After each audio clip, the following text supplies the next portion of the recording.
जारी है। अब तक 2 लोग गिरफ्तार हुए हैं, हिरासत में एक व्यक्ति। इस घटना में 3 एफआईआर दर्ज की गई है, ये जानकारी है। एडीजीपी प्रताप रेड्डी का बयान आया है जिसमें उन्होंने कहा कि एक को हिरासत में लिया गया है जबकि 2 की गिरफ्तारी हो चुकी है। अभी भी बाकी आरोपियों की तलाश लगातार जारी है। और इस बीच ग्राउंड जीरो पर रिपब्लिक भारत की एक बड़ी टीम मौजूद है। शिमोगा में हमारे सहयोगी वैभव मौजूद है। वैभव, अभी इस समय वहां पर क्या स्थिति बनी हुई है, क्या सिचुएशन अंडर कंट्रोल बताई जा रही है? लेटेस्ट अपडेट दर्शकों से साझा करें। बिल्कुल, अगर बात स्थिति की करें तो इस वक्त स्थितियां यहां पर कंट्रोल में है। रैपिड एक्शन फोर्स की तैनाती है और इनकी चहलकदमी इस बात की दस्तक देती हुई कि यहां पर अभी फिलहाल सिचुएशन जो है वो कंट्रोल में है। हम अपने दर्शकों को इस कार को भी दिखाना चाहेंगे। ये रेनॉल्ट की डस्टर है। कल जब वो यहाँ पर उनका अंतिम संस्कार किया जा रहा था हर्षा का, उसके बाद जिस तरह से यहाँ पर हिंसा हुई, यहाँ पर जिस तरह से आगजनी और पथराव हुआ, उसके बाद इस कार को देखकर आप ये अंदाजा लगा सकते हैं कि यहाँ पर स्थितियां कितनी ज्यादा पैनिक हो सकती थी। अपने विजय से कहूंगा मैं कि ये आग का स्पॉट भी दिखाएं। ये टूटी कांच और ये आग का स्पॉट भी इस बात की तस्दीक करता है कि यहाँ पर स्थितियां जो है वो बहुत ज्यादा पैनिक हो चुकी थी। लेकिन यहाँ पर शासन प्रशासन की जो एक्टिवेट जब वो हुए, जब यह शासन प्रशासन यहां पर पूरी तरह से ग्राउंड जीरो पर पहुंचा, जिसके बाद स्थितियों को कंट्रोल में किया गया।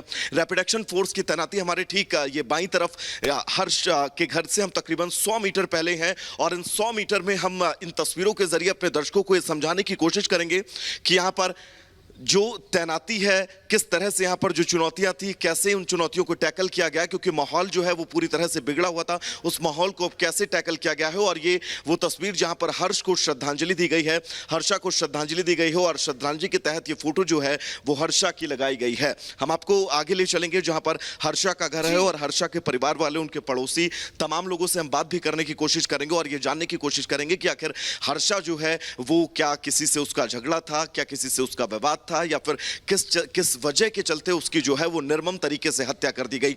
ये 100 मीटर का ये फासला हर्षा के घर से और हमारे बीच का, और इस फासले के बीच किस तरह से रैपिड एक्शन फोर्स की चहलकदमी है, कर्नाटका पुलिस की चहलकदमी है, और इस चहलकदमी के बीच इस बात से आप अंदाजा लगा सकते हैं कि यहां पर सिचुएशन जो है वो फिलहाल अंडर कंट्रोल है। लेकिन जिस कार को हमने अभी आपको दिखाया, उस कार की हालात, उस कार की स्थिति को देखकर आप ये अंदाजा बिल्कुल साफ लगा सकते हैं कि जो उपद्रवी थे उनकी मंशा कितनी खतरनाक थी और उनकी मंशा पर भी बड़ा सवाल है। की ओर से जानकारी साझा की गई है, उन्होंने ये कहा है कि 2 गिरफ्तारियां हो चुकी हैं जबकि एक को हिरासत में लिया गया है। बाकी आरोपियों को कब पकड़ा जाएगा, उनकी धरपकड़ कितनी जल्दी हो सकती है, क्या जानकारी मिल रही है? बिल्कुल, एडीजीपी का बयान, और एडीजीपी के बयान पर ही सवाल हमने पूछा जो सीएम के लीगल एडवाइजर है उनसे। सीएम के लीगल एडवाइजर का ये साफ तौर पर कहना था कि 2 लोगों की गिरफ्तारी इस पूरे मामले में अब तक की जा चुकी है। 12 लोग हिरासत में लिए गए हैं जो संदिग्ध हैं और अब उन संदिग्धों से लगातार पूछताछ की जा रही है और ये जानने की, ये समझने की कोशिश की जा रही है कि जो बाकी मुख्य आरोपी थे, जो सीधे तौर पर इस वारदात में शामिल थे, वो आखिर कहां पर छुपे हैं और उन तक पहुंचने की पूरी कोशिश की जा रही है। तस्वीरें एक बार फिर मैं आपको दिखाऊंगा और सीधा मैं ले चलूंगा हर्षा के घर तक आपको, ताकि आप ये समझे, ये जाने कि उनके घर वालों का क्या माहौल है, उनके घर वालों का क्या कुछ कहना है। क्योंकि इससे पहले हमने बातचीत की उनकी मां से, उनकी बहन से, इन सभी लोगों का ये कहना था कि उनको इंसाफ चाहिए और इंसाफ के मद्देनजर वो इंतजार कर रहे हैं कि कब तक उनकी गिरफ्तारियां होंगी, कब सभी आरोपी जो हैं वो सलाखों के पीछे होंगे, कब आरोपी जो हैं वो सलाखों के पीछे होंगे, जिसको लेकर थोड़ा सा इंतजार और करना होगा। यहाँ पे हर्षा के जो पड़ोसी हैं वो भी मौजूद हैं, उनसे भी हम बात करेंगे और ये जानेंगे, ये समझेंगे कि आखिर इंसाफ की मांग, जिस इंसाफ की मांग की जा रही है उसको लेकर इंतजार कितना है। सवाल मैं भाई आप ही से करना चाहूंगा, इंसाफ को लेकर कितना इंतजार है आपको? क्योंकि अभी हमने परिवार वालों से भी बात की, उनका यह कहना था कि उनको बस इंसाफ चाहिए।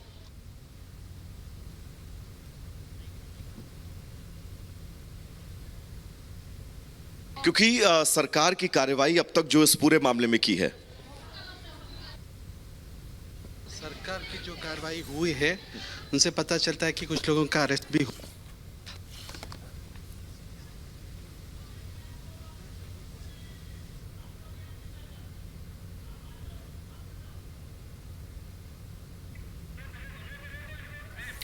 तो तकनीकी खामी के चलते, टेक्निकल प्रॉब्लम के चलते वैभव और उनके साथ हर्षा के जो परिवार के लोग थे उनकी आवाज हम तक नहीं पहुंच पा रही है, लेकिन हम हर संभव कोशिश कर रहे हैं वहां की स्थिति आप तक पहुंचाने में। इस समय आप तस्वीर देख रहे हैं कर्नाटक के शिमोगा की, जहां पर फिलहाल शांति नजर आ रही है, लेकिन कितनी जल्दी सभी आरोपियों को पकड़ा जाएगा, ये एक बड़ा सवाल है जो कि जस का तस बना हुआ है।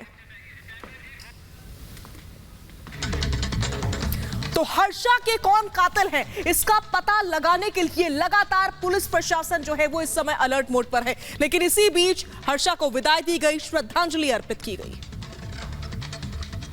कर्नाटक के शिमोगा में हर्षा की हत्या के बाद पूरे इलाके में तनाव का माहौल है, जिसे देखते हुए पूरे इलाके में सुरक्षा के कड़े इंतजाम किए गए हैं। तस्वीरों में आप देख सकते हैं चप्पे चप्पे पर पुलिस बल की तैनाती की गई है और पूरे इलाके में धारा 144 लागू है। इस बीच मृतक हर्षा को श्रद्धांजलि भी दी गई। आपको बता दें कि कर्नाटक में हिजाब पर हंगामे के बीच कट्टरपंथियों के हिंसक सोच की भेंट चढ़े बजरंग दल के सदस्य हर्षा को बड़ी ही बेरहमी के साथ चाकू गोदकर हत्या कर दी गई। हर्षा की हत्या से लोगों में गुस्से का माहौल है। लोग आरोपियों के खिलाफ कड़ी कार्रवाई की मांग कर रहे हैं। पूरे मामले में अब तक 2 आरोपियों को गिरफ्तार किया गया है, जबकि 12 लोगों को हिरासत में लिया गया है। रिपब्लिक भारत की टीम ने मौके पर पहुंचकर पूरे हालात का जायजा लिया। इस दौरान स्थानीय लोगों ने बताया कि कार सवार आरोपियों ने पहले हर्षा को कार से टक्कर मारी और फिर उसके शरीर पर कई बार चाकू से वार कर उसकी जान ले ली। एक शख्स की बेरहमी से हत्या पर पूरा देश हलकान है। ऐसे में सवाल है कि आखिर हर्षा को इंसाफ कब मिलेगा। Bureau report, Republic Bharat.